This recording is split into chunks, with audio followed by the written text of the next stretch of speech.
Pelo que meus olhos conseguem enxergar, nós temos pouquinhas crianças, e eu acho que com mais condição, talvez, Caleb tem quantos anos, Caleb?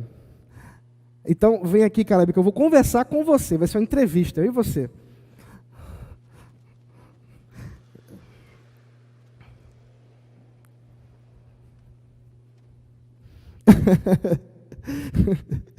Não fique com vergonha não, que eu fico também, tá certo? Tudo bem com você? Olha só, hoje eu vou conversar com você para ajudar os adultos a entenderem um assunto que é bem difícil, e você vai me ajudar um pouquinho também nesse assunto, tá bom? É o seguinte, vê se você lembra, junto comigo aqui. Você sabe como foi que Deus criou o homem? Lembra disso? Como foi?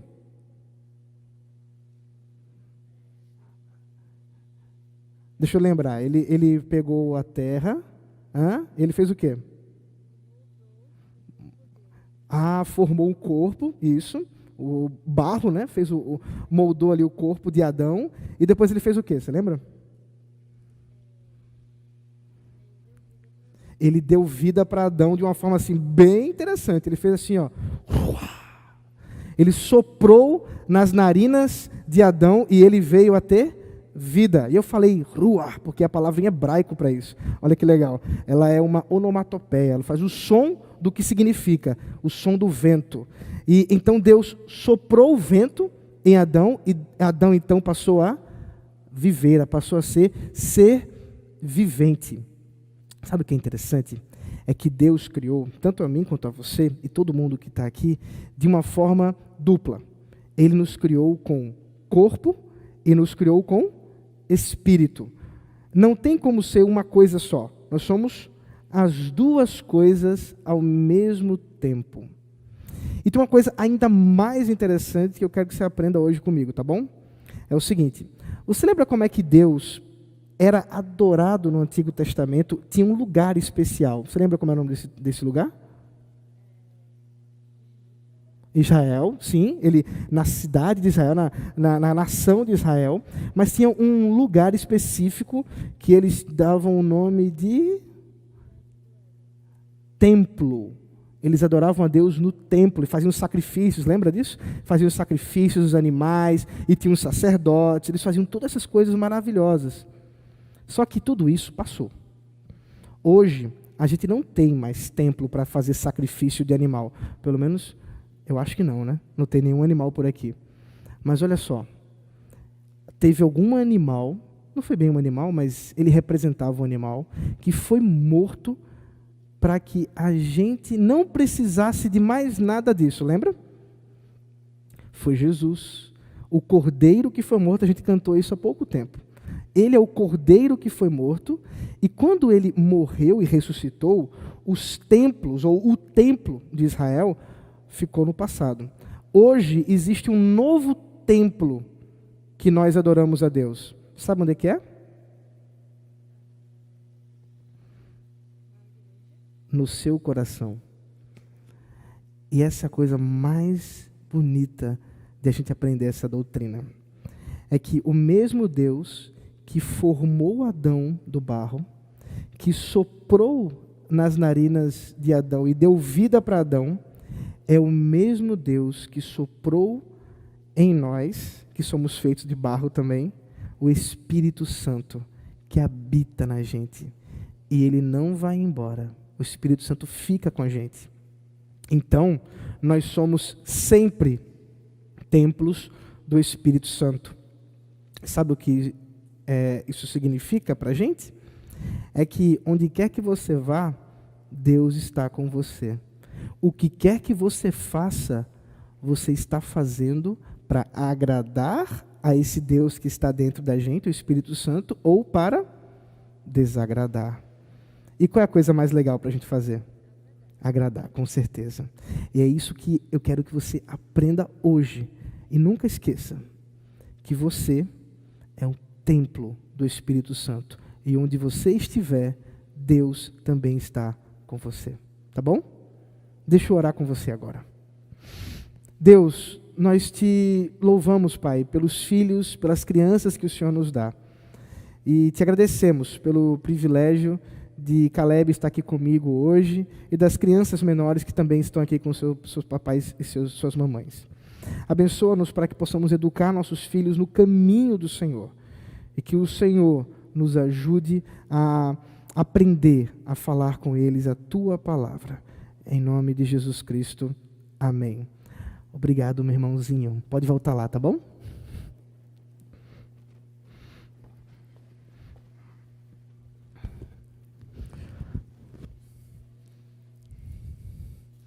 O bom de fazer isso, queridos, é que não só eu posso ensinar as crianças, mas quem sabe eu posso ensinar vocês também a falar com seus próprios filhos doutrinas que são tão estranhas quanto o templo do Espírito Santo. Vamos abrir a Escritura? Primeira carta de Paulo aos Coríntios, capítulo 6.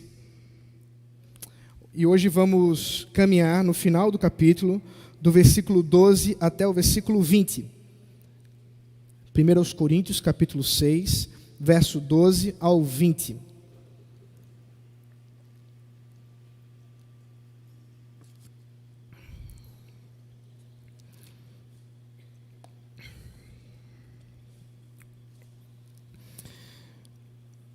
Diz assim a palavra do Senhor: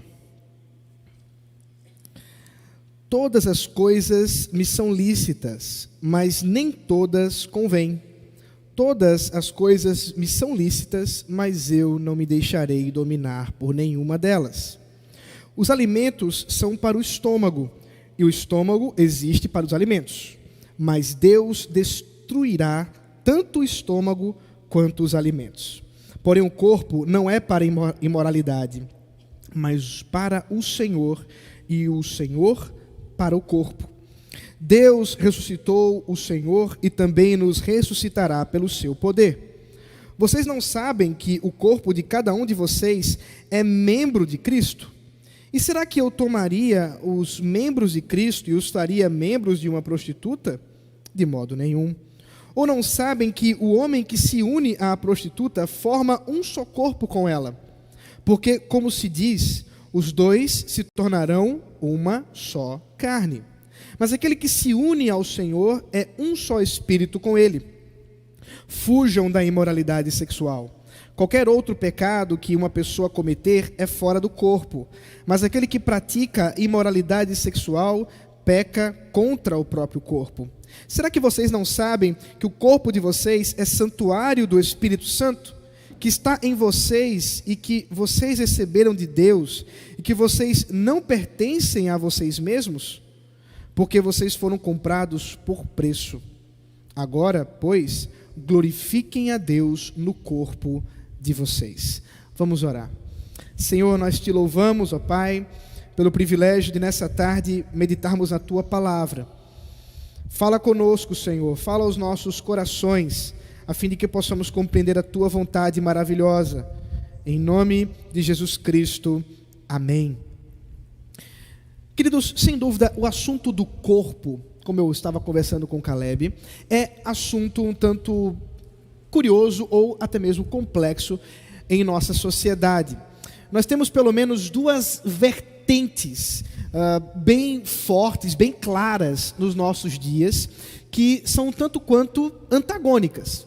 Perceba, por exemplo, que há um grupo que diz assim: nós somos somente corpo. Não existe essa coisa de alma, não existe essa coisa de espírito, nós somos matéria. Tudo que envolve nossos sentimentos, emoções, tudo isso está resumido em uma questão físico-química. E por isso, esse grupo diz que nós simplesmente precisamos adaptar o nosso corpo a certas situações e estaremos assim adquirindo a felicidade. Para esse grupo, portanto, encontrar um sentido para a vida é simplesmente encontrar uma harmonia material, uma harmonia física. Isso pode ser através de medicamentos, isso pode ser através de alimentos, isso pode ser através de uma diversidade de coisas, contanto que o corpo esteja priorizado nessa vertente. Ela costuma ter um olhar bem mecânico para o ser humano. Nós somos tomados quase que como robôs, realmente, dentro dessa visão. Afinal de contas, nós somos meramente uma questão física e química. Por outro lado, existe um outro grupo, um outro extremo, que diz assim: na verdade, nós somos espírito. Essa visão, nós podemos chamá-la de uma visão esotérica do mundo ou do ser humano. E para esses, portanto, o corpo, essa matéria, não passa de uma prisão. E a grande esperança para esse grupo é o dia da morte. Afinal de contas, quando finalmente encontrarmos com a morte, esse corpo padecerá e finalmente estará liberto o nosso eu. E, portanto, poderemos ter a vida plena, que é essa vida no espírito, ou espiritual apenas. Essa visão, ela tem muita influência do paganismo grego, muita influência das religiões orientais, e ela se encontra também em nossos dias, talvez em grupos menores, né, considerando que essa visão, ela costuma ser um tanto radicalista em termos espirituais, mas ela também está presente e nós podemos visualizá-la não com muita dificuldade. Para esses, portanto, nós somos apenas o espírito. Esse corpo para nada serve. E não é por isso muito estranho quando alguns pensam algo mais ou menos assim: eu nasci num corpo errado.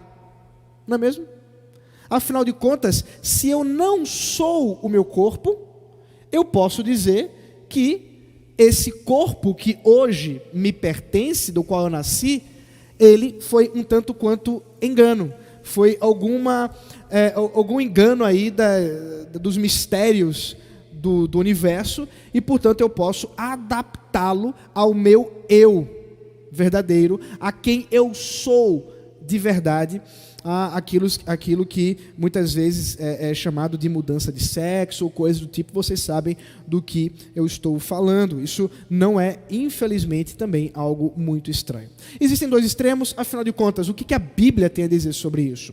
O apóstolo Paulo, como vocês acabaram de observar, está respondendo algumas questões, alguns pensamentos dessa igreja de Corinto. Na verdade, alguns pensamentos da própria cidade, por assim dizer, e que foi absolvido pela própria igreja.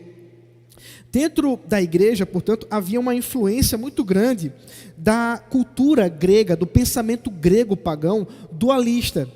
E talvez, portanto, esse segundo grupo que eu mencionei agora na introdução faça mais sentido dentro do contexto, porque isso era exatamente o que era pregado por muitos dentro da cultura helênica, da cultura grega. É que nós temos, assim, por assim dizer, um corpo, mas esse corpo não é o lugar central da vida.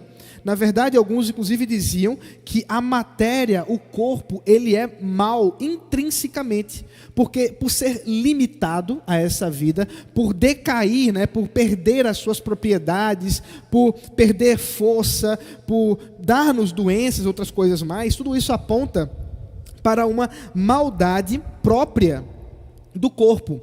Por outro lado, o espírito, a alma, essa parte espiritual da vida é exatamente quem nós somos. E assim, muitos acreditavam que o corpo era uma prisão e que, por ser uma prisão, ele não tinha nenhuma relação com a nossa espiritualidade, no caso os pagãos, com os deuses, e no caso dos cristãos aqui influenciados, com o próprio Deus. E talvez nós nos assustássemos, mas para eles era até comum, alguns desses grupos, participar dos banquetes que eram oferecidos dentro das adorações a esses deuses pagãos, e esses banquetes eram regados, é claro, a muita comida, a muita bebida e também a orgias, né? Há uma prostituição que acontecia no meio dessa dita adoração. E é exatamente dentro desse contexto que Paulo passa a ouvir algumas expressões estranhas por parte da igreja. Essas pessoas, portanto, realmente estavam voltando-se para uma imoralidade sexual, uma permissividade sexual, com uma desculpa. A desculpa que o corpo não serve para nada. A desculpa que, afinal de contas, isso aqui é mera matéria e a gente pode viver como quiser, porque o que importa é que está no coração, o que importa é a motivação, o que importa é o que nós temos no espírito. E, portanto, assim, Paulo contrasta esses pensamentos equivocados, essas ideias tão terríveis e imorais dentro da igreja, com a verdade do Evangelho. Aquela verdade que ele tem pregado desde o começo da carta, a mensagem da cruz, a pura e simples mensagem do Evangelho. É por isso que hoje, nessa tarde, nós vamos observar um pouco da teologia do corpo. Afinal de contas, o que a Bíblia tem a dizer sobre o nosso corpo e qual é a nossa relação física com a própria adoração a Deus e especificamente com a própria santidade, e inclusive com a imoralidade. O versículo 12 a 14 nos fala que o corpo é para o Senhor. Veja comigo de novo o versículo 12. Todas as coisas me são lícitas, mas nem todas convêm. Todas as coisas me são lícitas, mas eu não me deixarei dominar por nenhuma delas. Os alimentos são para o estômago e o estômago existe para os alimentos. Mas Deus destruirá tanto o estômago quanto os alimentos. Porém o corpo não é para a imoralidade, mas para o Senhor, e o Senhor para o corpo. Observe o argumento de Paulo. Primeiro ele passa, e a nossa versão, Nova Almeida Atualizada, nos ajuda a compreender o texto. Paulo não está dizendo que todas as coisas são lícitas. Ele está citando um slogan, uma expressão comum dentro daquela igreja, talvez uma desculpa que era feita por muitos. Se você voltar comigo, só para você entender o que Paulo está fazendo, você voltar comigo no capítulo 5, que é exatamente quando ele começa o argumento, veja o versículo 1 do capítulo 5. Paulo diz assim: ouve-se por aí que entre vocês existe imoralidade. Paulo, portanto, está fazendo uso aqui do que ele ouviu a respeito da igreja. E uma das coisas que ele ouviu a respeito da igreja, um dos slogans, nós vamos ver que tem alguns aqui, eu vou mencionar. O primeiro é: todas as coisas são lícitas. A palavra lícita aqui traduz uma expressão grega que pode dar tanto ideia de licitude legal, todas as coisas são permitidas pela lei do Estado, ou por uma lei civil, moral, lei, até mesmo lei de Israel, lei de Moisés, ou, por outro lado, ela pode dar ideia de uma licitude, ou uma permissividade do ser. Por exemplo, eu posso dizer assim: todas as coisas me são lícitas para comer, né, contanto que eu tenha boca suficiente para aguentar isso. Então, há um limite físico para eu comer, mas eu posso enfiar na boca, né, qualquer comida que vier, contanto que eu aguento o que está vindo por aí. Então é uma questão de liberdade, seja ela do ser, né, uma liberdade, por assim dizer, uma liberdade, uma permissividade da própria pessoa, ou com relação à lei. Seja qualquer uma das ênfases que Paulo queira dar, a visão deles era a seguinte: se eu sou livre para fazer o que eu quiser, afinal de contas eu tenho poder para fazer isso, Deus me deu liberdade, eu fui liberto pelo Espírito Santo, eu fui liberto por Jesus Cristo para poder fazer isso, então eu posso inclusive me deitar com uma prostituta, eu posso inclusive comer nos grandes banquetes pagãos sem que isso me contamine. Então Paulo responde, e a resposta dele é muito interessante. Tudo bem, ele não nega, realmente, se é permitido pela lei e se o seu corpo aguenta, é verdade, todas as coisas são lícitas, mas nem todas são proveitosas. Perceba que ele cria um critério importante para julgarmos o que realmente podemos ou não fazer. Porque é verdade que nós podemos imaginar muitas coisas que dentro da nossa própria cidade, no nosso estado, no nosso país, nós podemos fazer, que é permitido pela lei, mas isso não é permitido pela lei do Senhor, ou melhor dizendo, isso não é uma coisa proveitosa ou útil para a nossa edificação. Por exemplo, adultério. Adultério é permitido pela lei, ou pelo menos não é proibido. Você não será preso. Teve até um passado que existia uma lei que pensava o adultério, mas hoje não existe mais. Então, se você adulterar, não existe nenhuma sanção. A polícia militar não vai bater na sua casa e vai levar para o Aníbal Bruno. Não vai acontecer isso. Mas isso significa que você pode fazer isso? Paulo diz, não. Porque apesar disso ser permitido, isso não é proveitoso, isso não é útil. Os critérios, ou o nosso critério para fazer alguma coisa com o nosso corpo, não é simplesmente o que o nosso corpo aguenta, não é simplesmente aquilo que teoricamente é natural para o corpo, e daqui a pouco eu vou trabalhar um pouco mais sobre essa questão de natural. Afinal de contas, nossa sociedade usa muito essa expressão para falar sobre uma série de coisas erradas. Mas ele continua, existe um segundo critério. Então veja só, todas as coisas me são lícitas, mas nem todas são proveitosas. Todas as coisas me são lícitas, mas eu não me deixarei dominar por nenhuma delas. Ok. Então tem um segundo critério. Não só eu preciso verificar aquilo que realmente é edificante, aquilo que realmente é útil e proveitoso, mas também eu preciso tomar cuidado com a aprisionamento das minhas paixões ou dos meus desejos. E Paulo está tratando, os dois exemplos que ele usa, de coisas que realmente aprisionam, de coisas que realmente trazem uma satisfação física, a ponto de nós sabermos que muitas pessoas estão viciadas nesse tipo de vida. Alguns viciados numa vida imoral, sexualmente, e outros, e não é tão incomum também, viciados, por exemplo, em comer. Ele vai usar esse exemplo daqui a pouco. Por quê? Porque apesar disso ser possível ao nosso corpo, isso é algo que ganha o nosso coração e nos aprisiona. Paulo, portanto, está falando aqui de uma coisa muito interessante: o perigo da escravidão da liberdade. É possível que, fundamentado numa liberdade, ou numa libertinagem, ou numa licitude extrema, alguém esteja escravizado através disso. E ele diz por quê?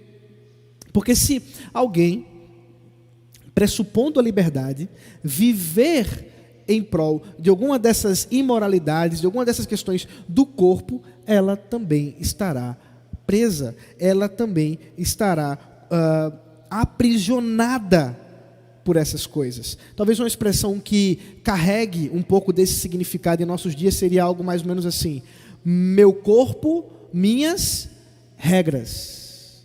Por quê? Porque se eu estabeleço na minha liberdade as regras para o meu corpo, se sou eu, nas minhas paixões e nos meus desejos, que estabeleço o que eu faço com o meu corpo em última instância, eu estou aprisionado pelas minhas próprias paixões. Eu não quero entrar na questão de que usar a própria expressão, ou melhor, a própria expressão meu corpo já está errado. Por quê? Porque eu vou trabalhar isso mais para frente, mas se eu sou o meu corpo, eu não tenho um corpo, eu sou corpo. Entender isso vai nos ajudar a pensar por que não é meu corpo e minhas regras, mas pensarmos que essa tentativa de estabelecer uma liberdade é extremamente angustiante e aprisiona muitos. E eu não preciso citar muitos exemplos. Vocês sabem, quantos e quantos, em busca de uma liberdade a respeito dos seus pais, em busca de uma liberdade contra as regras chamadas da sociedade, foram em busca de drogas, foram em busca de prazeres sexuais desmedidos, e as consequências vieram em seguida: doenças, vícios, terríveis. Nós temos exemplos dos grandes artistas dos tempos passados e até alguns mais recentes. Há pouco estava vendo no comentário de Janis Joplin, morreu, se eu não me engano, com 27 anos. 27 anos é a data que mais ou menos os roqueiros costumam morrer.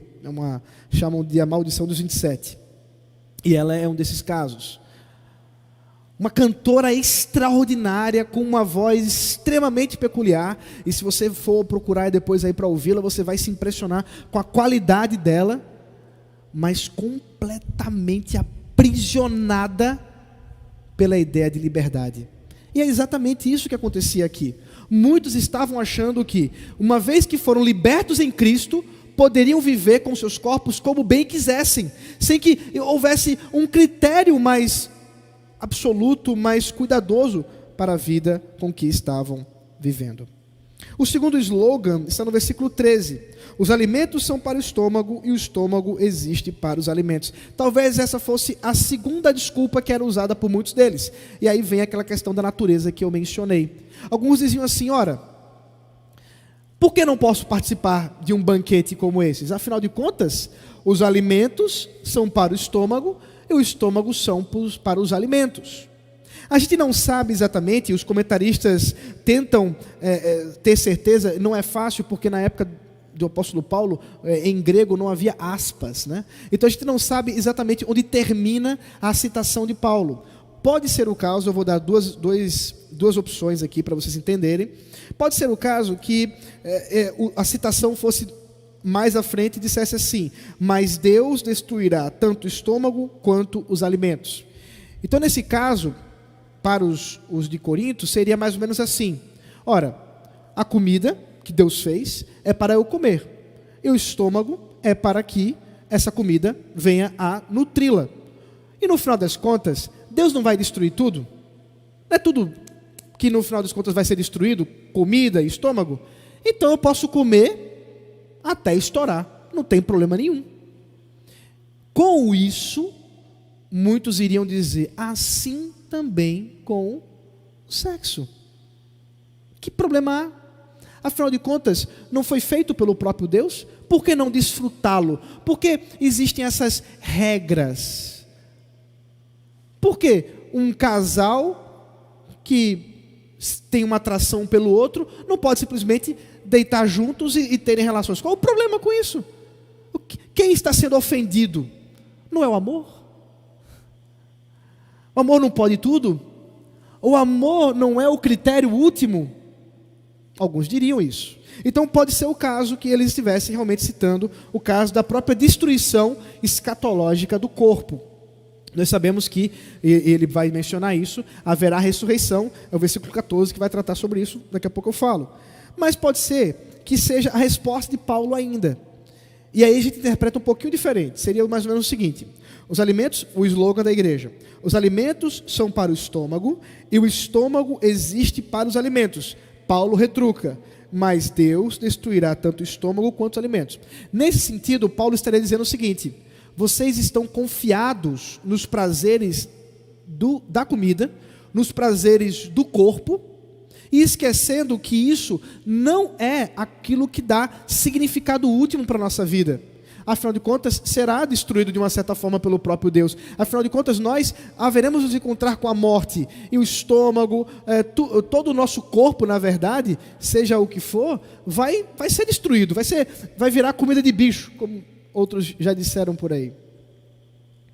Pode ser o caso. Nós não podemos ter uma certeza. Mas qualquer uma das opções, Paulo está dizendo a mesma coisa com respeito ao argumento dessa igreja. É que a visão, o apelo à natureza humana, que naturalmente deseja a comida, como naturalmente também deseja o sexo, não é o critério para o cristão. Não é o critério para o nosso uso do corpo. Por quê? Porque o nosso corpo não é nosso. Veja o versículo 13 ainda. Porém, o corpo não é para a imoralidade, mas para o Senhor, e o Senhor para o corpo. Observe, portanto, que Paulo está dizendo o seguinte: tudo bem, realmente, estômago existe para comida, e a comida Deus deu para que viesse ao estômago. Há prazer nisso, Deus criou esse prazer da comida, e todos nós, de uma certa forma, já conhecemos isso. Já conhecemos a alegria que é comer um delicioso hambúrguer mal passado. Vocês sabem o que é isso? Alguns pelo menos, outros estragam a comida, o hambúrguer, deixando ele bem passado. Mas eu não quero discutir isso com vocês, vocês não têm maturidade para isso. Mas o que acontece é que o prazer da comida que Deus nos deu, e até mesmo a questão da própria nutrição, como ela é natural, afinal de contas todos nós precisamos comer, não nos dá liberdade para fazer o que quiser com respeito à comida. Porque em última instância, o corpo não é nosso, o corpo é do Senhor, porque ele foi criado para o Senhor, e não para a imoralidade, e não para os desejos e as paixões, sejam elas sexuais, sejam elas de outra ordem. Porque o corpo foi o próprio Senhor quem fez e quem deu significado. Vocês viram, eu falei com Caleb. Nós não cremos que temos um corpo. Nós não cremos que temos uma alma. Nós cremos que somos, porque fomos criados desse jeito, corpo e alma. Nós cremos, e eu vou ensinar uma palavrinha para vocês aqui. Nós cremos que somos uma unidade psicossomática. Bonito, né? Pois é. Porque nós cremos que fomos criados por Deus com alma, psique, e com corpo, soma. E por isso somos essa unidade que Deus fez e que só é quebrada, ela só é separada em um momento estarrecedor da nossa vida. Vocês se lembram qual é? A morte. Somente quando nos encontramos com a morte, que é separado aquilo que Deus criou para jamais ser separado. E é por isso que Paulo argumenta no versículo 14, que assim como Deus redime o homem por inteiro, o Senhor Jesus redime o homem todo, não é só alma, não é só corpo, o homem é redimido por inteiro, porque nós somos corpo e alma. Deus há de ressuscitar cada um de nós, corpo e alma. Nós sabemos que com a morte, separado, essa nossa natureza, essa criação do próprio Deus, aguardaremos ansiosamente para o dia em que voltaremos a nos encontrar.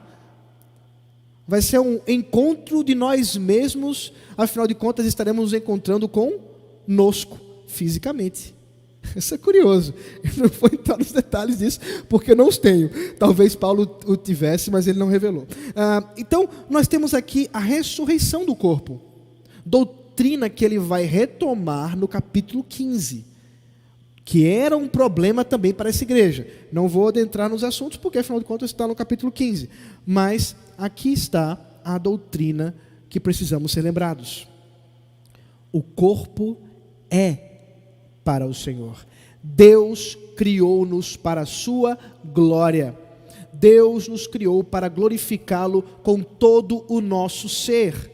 Deus nos criou e nos redimiu, assim como Ele nos criou, corpo e alma, Ele nos redime corpo e alma, para que possamos desfrutar do relacionamento com Ele, corpo e alma. É por isso que nós não cremos que o corpo é mau. É por isso que nós não cremos que a alma é o único lugar que deveríamos nos preocupar. E é por isso que nós não cremos que se nós comemos, se nós bebemos, se nós temos relação ou qualquer outra coisa do tipo que façamos, fazemos apenas no corpo. Não. Fazemos sempre em nós por inteiro. Você não bebe água somente no seu corpo. Quem está bebendo água é você por inteiro. E aqui, um parêntese bem rápido para a gente entrar no segundo ponto. É por isso que não tem culto online. Porque o culto é com o corpo. É físico, sempre. E quando estamos separados fisicamente, estamos de fato separados. E se estamos separados, não podemos estar juntos para cultuar. É simples, porque Deus nos criou para adorá-lo em corpo e em espírito, porque Ele nos criou dessa forma.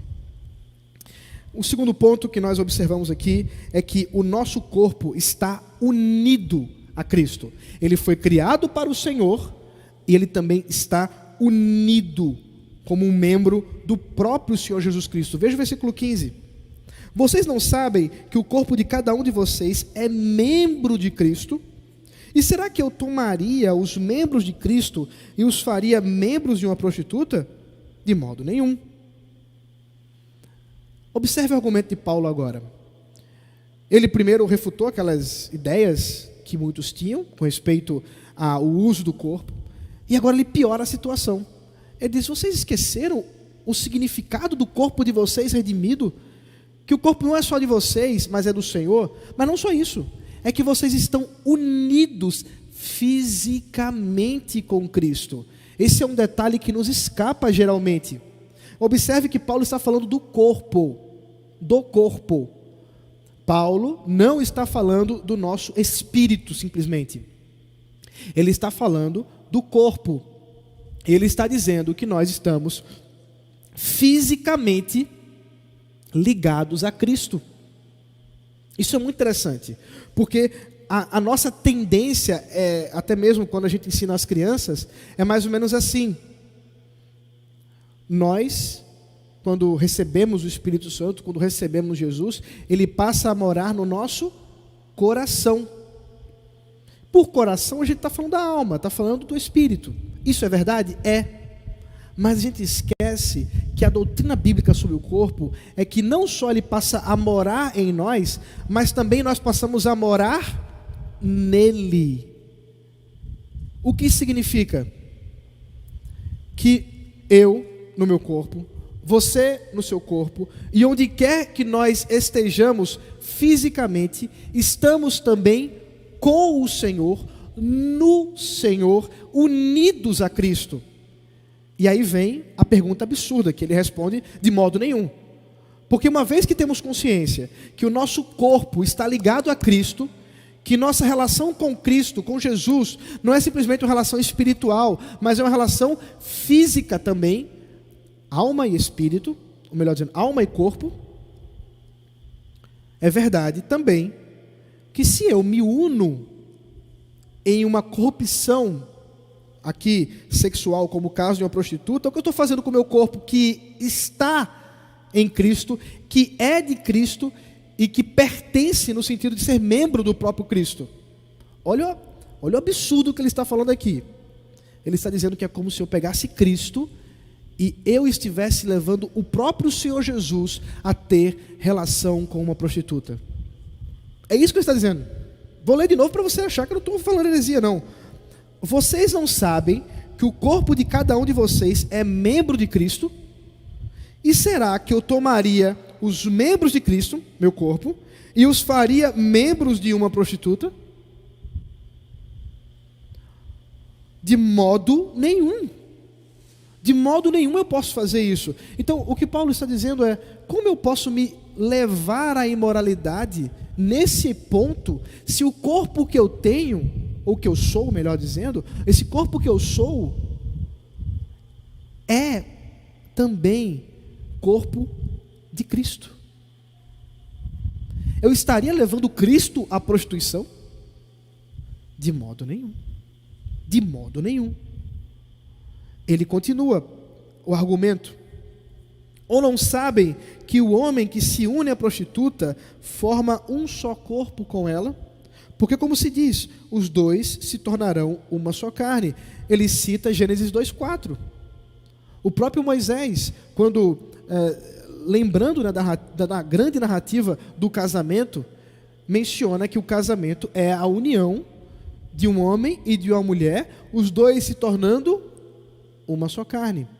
E aqui ele menciona, portanto, que há um casamento corrupto que acontece quando nós caminhamos por uma imoralidade sexual. O que, no final das contas, ele menciona, não é que, veja só, Deixa eu primeiro dizer o que ele não está dizendo. Ele não está dizendo que porque eu me uni a uma prostituta, ou um homem se une a uma prostituta, eles estão casados. Ele não está dizendo isso. Mas o que ele está dizendo é que essa união ilícita produz uma comunhão tão profunda quanto um casamento, ainda que não seja. Daí o pecado, porque se fosse casamento não seria pecado. E aí está a perversidade da coisa. Porque muitas vezes nós podemos pensar que a questão sexual, o sexo, é apenas uma questão física. Isso pode passar pela sua cabeça, como passa por muitos. É só uma relação corpórea. Mas observe que Paulo está dizendo exatamente o contrário. Que essa união, ela é tão profunda que ela se assemelha à própria união do casamento. Quer dizer, ela é uma união de corações. Ela também é uma união espiritual. Afinal de contas, tudo que fazemos, fazemos corporalmente e espiritualmente. Se isso é verdade, o pecado sexual é um pecado também espiritual e vice-versa. Por isso, diz ele, aquele que se une ao Senhor é um só espírito com ele. Observe que ele está falando do espírito também. Observe que ele brinca com as palavras para nos mostrar que, no final das contas, corpo e espírito aqui estão dizendo a mesma coisa, quem nós somos. Porque a união sexual é uma união de pessoas e não somente de corpos. Então, a imoralidade que esse povo estava vivenciando ao se unir com prostitutas cultuais, ou a imoralidade que muitos vivem hoje a se unir com pessoas que não são casadas, as uniões fora do casamento, não são uniões meramente físicas, mas são uniões de pessoas. São pessoas se unindo de forma ilícita. E o cristão não deveria permitir-se nisso.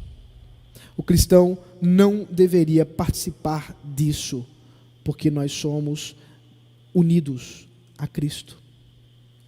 Porque já estamos unidos a Cristo. E essa união com Cristo, que é física e espiritual, essa união que nós já temos com Ele, nós não podemos dar ao pecado. Nós não podemos perdê-la por causa do pecado. E então, finalmente, ele termina o texto nos dando duas ordens ou dois imperativos. O corpo, e o tema desse terceiro ponto é: o corpo é o templo do Espírito. Então, o corpo é para o Senhor, o corpo está unido a Cristo e o corpo é templo do Espírito. A primeira ordem que ele diz é a seguinte: fujam da imoralidade sexual. Claro. Se esse é o grande tema que ele está abordando, não poderia ser de outra forma. Fujam, corram. Aqui ele menciona, e deve estar em mente do próprio Paulo, a história de José. Vocês se lembram bem. José estava servindo na casa de Potifar, e a esposa de Potifar começou a olhar José com outros olhos. E a coisa foi apimentando até o dia em que essa mulher realmente se expôs para José e tentou agarrar José. E vocês lembram o que foi que José fez? Ele fugiu nu, porque a mulher agarrou até na roupa dele. E o camarada ficou até mesmo sem roupa. Não sei o quanto, mas ficou. Tanto é que ela usou como prova do que ele teria feito. Isso aqui é uma lição muito importante para nós hoje. Porque muitos tentam brincar com o pecado. Ah, mas é só um filminho. Ah, mas não tem problema, a gente é namorado. Qual o problema da gente ficar aqui na sala sem ninguém? Ah, mas é só uma ida até ali. Ah, mas é só uma amiga minha que a gente troca mensagens. E às vezes ela está me contando uns sonhos que ela anda tendo. Tudo parece muito pequeno, muito sorrateiro, muito sutil. Mas a palavra de Deus nos manda fugir da imoralidade. E fugir, queridos, é correr. Fugir tá um negócio indo para lá, então meu caminho é para cá. Fugir da imoralidade significa que eu não brinco com essas coisas. Eu não brinco porque eu sei que eu não posso me unir àquilo que é ilícito, porque eu já me uni a Cristo. Meu irmão, minha irmã, não brinque com o pecado. Especialmente pecados como esse. Paulo vai especificar o que há de específico ou de diferente no pecado sexual daqui a pouco. Mas, especialmente com questões como essa, não brinque, fuja da imoralidade. Corra das conversas licenciosas, conversinhas de WhatsApp, conversinhas da madrugada, que vão gerando coisas. Isso eu digo especialmente para os solteiros, mas alguns casados também vivem isso, infelizmente. Cuidado, mas é só uma amiga do trabalho, é só um amigo do trabalho. Cuidado, fuja da imoralidade. Não brinque. E ele diz, continuando o texto, versículo 18: qualquer outro pecado que uma pessoa cometer é fora do corpo, mas aquele que pratica a imoralidade sexual peca contra o próprio corpo. Será que vocês não sabem que o corpo de vocês é santuário do Espírito Santo, que está em vocês e que vocês receberam de Deus e que vocês não pertencem a vocês mesmos? Observe. O problema aqui, interessante, é que esse pecado sexual, ele tem uma característica diferente dos outros. Talvez aqui, inclusive, nós temos um outro slogan, alguns comentaristas pensam isso. Quando alguns poderiam dizer assim: qualquer outro pecado que uma pessoa cometer é fora do corpo. Afinal de contas, é uma questão somente espiritual. O pecado não é no corpo. E Paulo diz: é sim. O pecado é no corpo. Esse especificamente é no corpo. Isso porque essa união que o pecado sexual produz é uma união ilícita, como eu já mencionei, de tal forma que ela perverte aquilo que o próprio Deus estabeleceu na redenção, ao nos chamar de templo do Espírito Santo. E aqui está o nosso grande chamado. Uma vez que somos templos do Espírito Santo, uma vez que somos santuários de Deus, nós precisamos viver em santidade. Nós precisamos procurar santificar o nosso corpo, como era santificado o santuário, para a glória de Deus. Afinal de contas, foi o próprio Deus quem estabeleceu em nós esse selo do Espírito Santo, dando a marca de que nós pertencemos a Ele. Você tem dono, e o dono é o Espírito Santo de Deus. Por isso, ele termina com a segunda ordem, o segundo imperativo. Porque vocês foram comprados por preço de sangue. Ou melhor dizendo, por preço. E o preço, vocês sabem, de sangue. Agora, pois, glorifiquem a Deus no corpo de vocês. Aí está a conclusão. Nós somos chamados a adorar a Deus, a glorificar a Deus com todo o nosso ser, com tudo que somos, porque tudo é de Deus.